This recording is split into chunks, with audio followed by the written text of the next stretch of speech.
hora da refeição, hora de recarregar as energias. O nosso combustível são os alimentos que ingerimos. Na verdade, transformamos a energia desses alimentos para o nosso uso. Feijão, arroz, carne e salada. Esse é o tradicional prato do brasileiro, a nossa refeição básica de todo dia. Será mesmo? Sou fã de massa. Geralmente é uns bifão bonito, bitelo, rola um nhoque, uma parada do tipo. Aí eu já colo nele, eu já esqueço até o feijão. Aí chega aquele churrasquinho da laje chamado com os amigos. Refrigerante. Gosto de pizza, massa, gosto de doce também. Fast food em geral, assim, cachorro-quente, essas comidas que dizem que é porcaria, né? Mas eu gosto. O prato tradicional do brasileiro mudou. Pesquisa realizada pelo IBGE revelou uma alteração na nossa dieta. O consumo de feijão e de outras leguminosas diminuiu em 30%. O de arroz em 23%. Também caiu o consumo de ovos em 84% e o de peixes em 50%. E o que aumentou? O consumo de biscoitos e refrigerantes em 400%. O de salsichas e linguiças em 300%. E o consumo de refeições industrializadas prontas cresceu 80%. Uma verdadeira dieta de engorda. O Brasil é um país em desenvolvimento. Então, esse aumento do poder aquisitivo, ele contribuiu para que as pessoas tivessem mais acesso aos alimentos. As pessoas antes consumiam mais alimentos in natura, feitos em casa. Então, arroz, feijão, as verduras, frutas. E hoje as pessoas buscam alimentos mais processados, então industrializados, né, que traz para a pessoa um consumo maior de sódio, de açúcar, gorduras. Isso vem refletindo na saúde. Os alimentos são compostos por moléculas muito grandes, de variados grupos químicos, conhecidas como macromoléculas. O nosso combustível fica armazenado nas ligações dos átomos que formam essas moléculas. Essas ligações são mantidas por forças de atração e repulsão entre os átomos. Quando essas ligações são rompidas, a energia ali contida é liberada e podemos usar para viver e realizar tarefas. Para a gente poder aproveitar as moléculas que compõem nossos alimentos, a primeira coisa que a gente vai ter que fazer é quebrá-las em moléculas menores. Para romper essas ligações químicas dessas moléculas que estão numa situação estável, a gente precisa fornecer uma certa quantidade de energia e então essas ligações entre os átomos que constituem essas moléculas vão ser rompidas e novos arranjos químicos vão ser formados.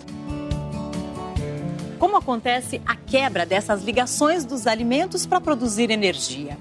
O nosso sistema digestório produz enzimas, substâncias que agem sobre as moléculas dos alimentos, dividindo e separando em pedaços ainda menores.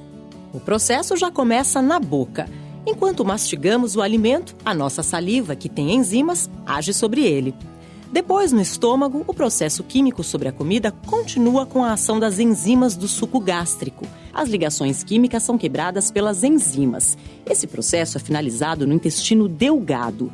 As partículas menores conseguem atravessar a parede do intestino, cair na corrente sanguínea e chegar a todas as células do nosso corpo. As enzimas são aceleradores de reações químicas. Essa quebra demora um certo tempo para acontecer, especialmente porque ela demanda uma quantidade inicial de energia para que a gente tire as moléculas da sua situação ali de estabilidade. Então, o que as enzimas fazem, elas aceleram isso, essa energia inicial necessária, então elas facilitam esse rearranjo das moléculas. As enzimas são específicas para as reações químicas que elas catalisam. Então, se for uma reação química de quebra de proteínas, vou ter uma protease, de quebra de lipídios, vou ter uma lipase. Os alimentos são compostos basicamente de carboidratos ou glicídios, proteínas e lipídios, como óleos e gorduras. A carne, por exemplo, tem 23% de proteína, 21% de gordura, nada de carboidrato. Já a batata tem 19% de carboidrato, apenas 1,4% de proteína, 0 de gordura. O pãozinho tem quase 50% de carboidrato, 1,7% de gordura e 7,8% de proteína. E a maçã não tem nada de gordura, 0,3% de proteína e cerca de 12% de carboidrato.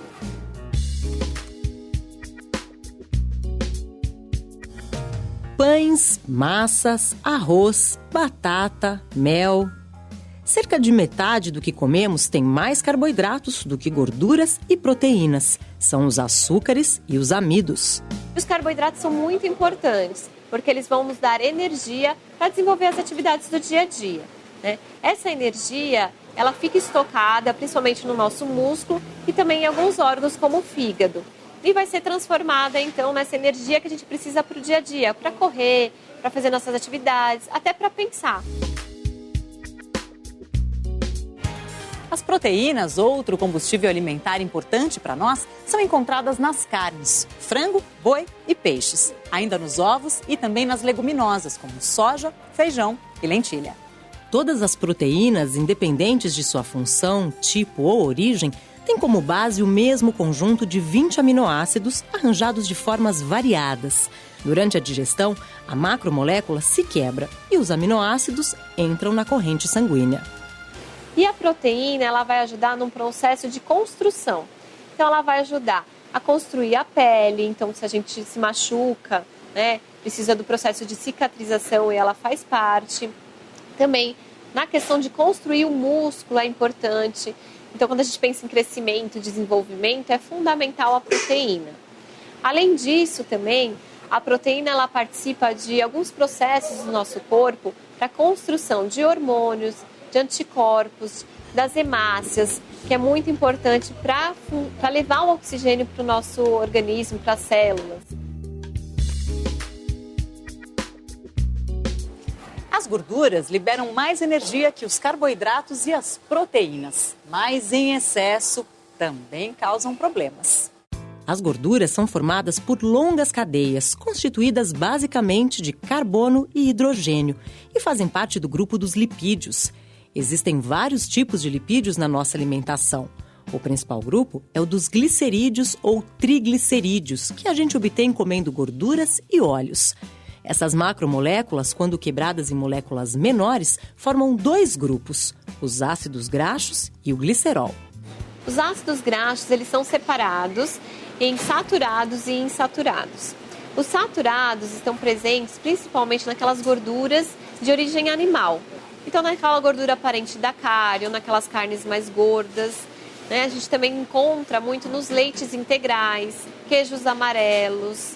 Então, esses alimentos que nos fornecem essa gordura saturada, a gente precisa tomar cuidado com o consumo, porque o seu consumo elevado pode trazer problemas, principalmente o aumento do colesterol ruim, né? Que isso reflete na aterosclerose, reflete em doenças do coração. Então, é importante que a gente tome cuidado com esse consumo. Os outros ácidos graxos, que são os insaturados, eles estão presentes principalmente naquelas gorduras de origem vegetal. Então, o azeite, o óleo de soja, de canola, girassol, todos esses óleos vegetais, eles não contêm colesterol.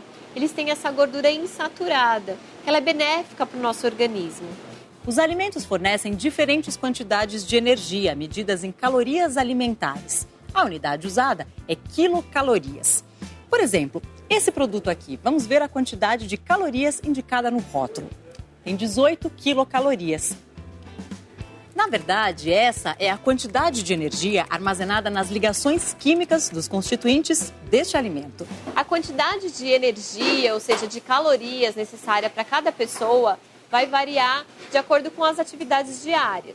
Então, se ela faz mais atividade física, se ela tem uma vida mais ativa e também de acordo com algumas classificações. Então, por exemplo, o sexo, a idade, né, a idade que você está de desenvolvimento. Então, se é criança, adolescente, tem um gasto até maior do que um idoso, por exemplo, né? Em média, as pessoas precisam de 2.000 calorias para conseguir desempenhar as atividades diárias.